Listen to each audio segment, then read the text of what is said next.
welcome to nursery classes. Today I will discuss about cavity. Human body में जो है वो 4 टाइप्स की कैविटी होती है।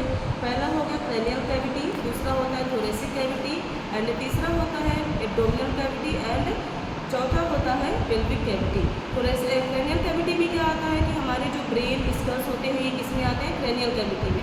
थोरेसिक कैविटी में क्या आते हैं कि जो हमारे ये लंग्स हो गए, हार्ट हो गए, ये हमारे किसमें आते हैं, थोरेसिक कैविटी में। पेल्विक कैविटी में क्या आता है, जैसे लार्ज इंटेस्टाइन हो गया, स्मॉल इंटेस्टाइन हो गया, जिसको हिंदी में हम आंत बोलते हैं, जो छोटी आंत, बड़ी आंत, ठीक है, और स्टमक हो गया, स्प्लीन हो गया, ये सारे किसमें आते हैं, एब्डोमिनल कैविटी में। पेल्विक कैविटी में क्या आता है कि जो हमारे लोअर एक्सट्रीमिटीज़ होते हैं, लाइक हमारे पैर हो गए और जो जेनाइटल ऑर्गन्स होते हैं मेल एंड फीमेल के, वो किसमें आते हैं, पेल्विक कैविटी में। तो today I will discuss about thoracic cavity.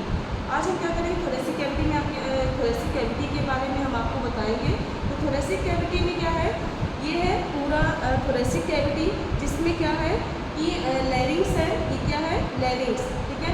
ये क्या है, ट्रैकिया, जो स्प्रिंग लाइक स्ट्रक्चर होता है, ठीक है, जिसमें 2 लंग्स होते हैं, राइट लंग्स है और लेफ्ट लंग्स है। राइट लंग्स में 3 लोब्स होते हैं, जिसमें सुपीरियर लोब है, मिडिल लोब है एंड इंफीरियर लोब है।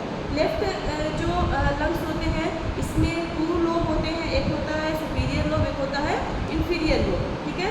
तो जो लंग्स हैं वो उसके 2 लोब होते हैं, एक right lobe and left lobe. Right lobe में राइट लोब होता है और लेफ्ट लोब होता है। राइट लोब जो है वो 3 पार्ट्स में डिवाइड होता है और जो लेफ्ट लोब होता है 2 पार्ट्स में डिवाइड होता है, ठीक है। उसके बाद इसकी इनर साइड में क्या है, हार्ट, ये है हार्ट। हार्ट में क्या है, ये होता है एओर्टा, ठीक है। एओर्टा जो हार्ट में क्या होता है, ये हार्ट है जो लंग्स के अंदर होते हैं, ठीक है। तो इसमें होता है ये रेड कलर का जो दिख रहा है, ये है एओर्टा। एओर्टा जो होता है ये हमारे बॉडी से, जो हार्ट होता है उससे ऑक्सीजनेटेड ब्लड को ले करके पूरे बॉडी में क्या करता है, सर्कुलेट करता है। एंड ये क्या है, पल्मोनरी आर्टरी होती है, जो लंग्स से ऑक्सीजन ले करके वो किसमें ले आती है, हार्ट में ले आती है, ठीक है।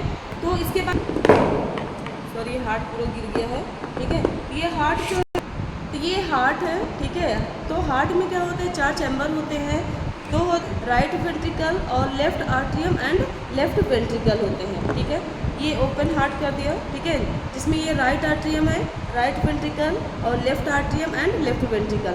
राइट आर्ट्रियम से जो ब्लड है वो ट्राइकस्पिड वाल्व के थ्रू किसमें आता है, राइट वेंट्रिकल में आता है। राइट वेंट्रिकल से जो ब्लड होते हैं वो ये है पल्मोनरी वेन। पल्मोनरी वेन के थ्रू किस में जाते हैं, लंग्स में जाते हैं। फिर लंग्स से जो ऑक्सीजन लेकर के वो ब्लड किससे आते हैं, पल्मोनरी वेन के थ्रू किसमें आते हैं, इस लेफ्ट आर्ट्रियम में आते हैं। लेफ्ट आर्ट्रियम से लेफ्ट वेंट्रिकल में आते हैं और लेफ्ट आर्ट्रियम और लेफ्ट वेंट्रिकल के बीच में एक मिट्रल वॉल्व होता है, जिसको बाइकस्पिड वॉल्व भी कहते हैं। फिर उससे लेफ्ट वेंट्रिकल से ब्लड किस में जाता है, आयोटा में आता है। आयोटा में जाने के बाद ये पूरे बॉडी में सर्कुलेट हो जाता है, ठीक है। तो ये पूरा था हमारा ये हार्ट एंड लंग्स, जिसके बारे में आज हमने डिस्क्राइब किया है। अगर आप लोगों को समझ में आया तो प्लीज़ लाइक एंड सब्सक्राइब। ये मैंने लंग्स को अलग कर दिया, तो अब मैं इसको सेट करती हूँ, ठीक है। Thank you so much, please like and subscribe this channel.